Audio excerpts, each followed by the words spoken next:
ডাক্তারবাবু, আমার জেঠিমার প্রেসক্রিপশনটা। হ্যাঁ, দিন। বাই দ্য ওয়ে, কোনো ওষুধের দোকানের ছেলের সাথে আপনার চেনা না? ওষুধের দোকান? না, কারণ নিজের হাতের লেখা আমি নিজেও পড়তে পারি না। ডাক্তারবাবু, আমার জেঠিমা ঠিক হয়ে যাবে তো? আই এম সরি মিস্টার রয়, আপনি আসতে দেরি করে ফেলেছেন। কিন্তু না, চিন্তা করার কোনো কারণ নেই, আপনার জেঠিমা ঠিকই আছে। আমার ট্রান্সফার হয়ে গেছে, তো আমি আর দেখতে পারবো না আপনার জেঠিমাকে।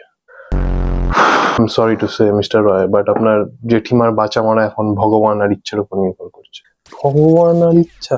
ডাক্তারবাবু, কথাটা ভগবানের ইচ্ছে না, ভগবান আর ইচ্ছেই হবে, কারণ ডাক্তার ভগবান বিশ্বাস আর ডাক্তার ইচ্ছে মজুমদার এই দুজন আপনার জেঠিমার এখন চেক আপ করবেন। কারণ আমার তো ট্রান্সফার হয়ে গেছে, আমি আর করতে পারবো না।